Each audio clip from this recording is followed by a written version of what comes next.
started during a time of repression in the United States. The kids were being told to get under their seats when the siren went off, and that they would be okay. And the kids were saying, you know, that's a lot of crap. I'm going to get turned into dust. That was a clip from When We Went Mad, a movie produced and directed by Alan Bernstein, who is from Pleasant Ridge. And we were just sitting here talking about our reminiscences. Yeah, we're the same age. You're 43, I'm 42. Growing up looking at Mad Magazine, and you said the best era of Mad Magazine is? Whatever era you grew up reading it.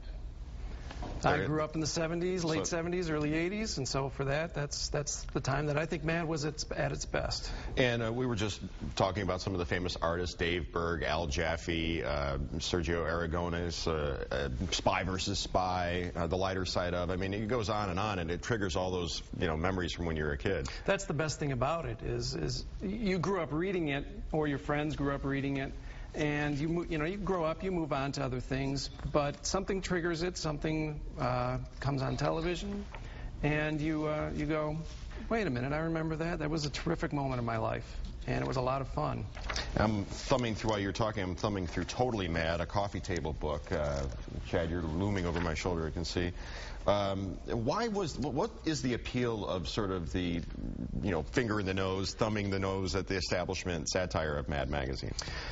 Well, historically, it was the first magazine, I think, that challenged authority, that made you question what people were telling you, what Madison Avenue was selling you, what politicians were selling you.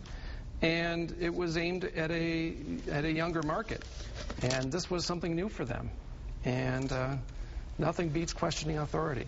Well, what made you decide to produce and direct a movie about Mad Magazine? Well, I've been a fan for so long, and for the longest time, I wanted to pay tribute to the men and women who were behind the scenes at it, and I kind of kept waiting for someone else to do it, and it never happened. So with my film background, I decided that's it.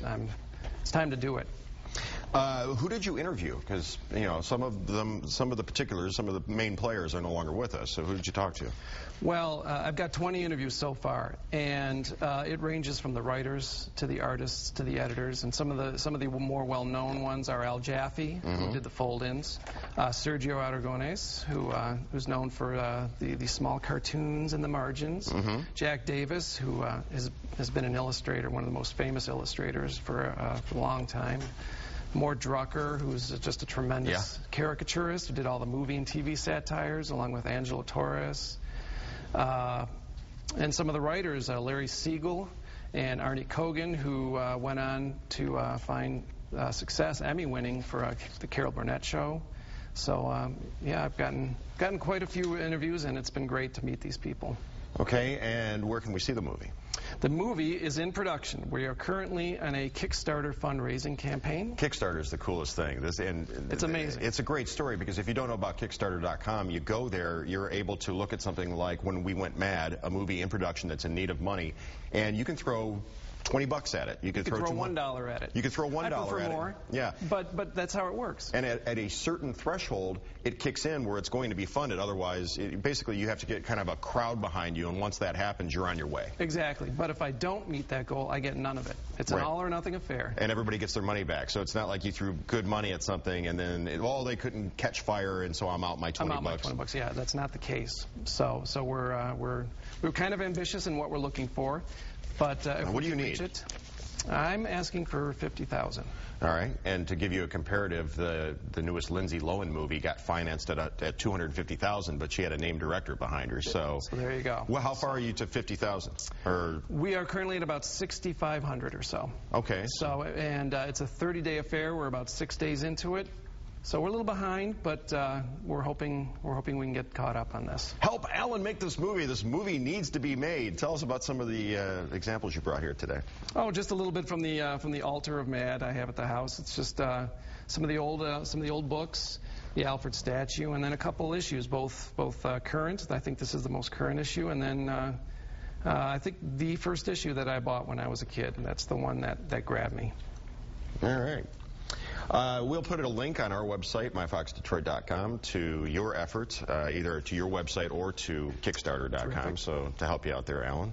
Thank you for being on. Oh, thanks so much. Before I let you go, one last question, kind of a deep question. Is MAD still relevant in this world gone crazy, digital, YouTube, funny or die, yada, yada? Well, I think MAD is still relevant in the sense that everything you see is an offspring of MAD.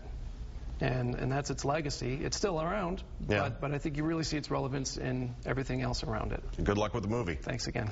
All right, Cam, what's going on? Did you read MAD, or were you a cracked kind of girl? No, I did read MAD. I thought it was very funny. Yep, I really liked it.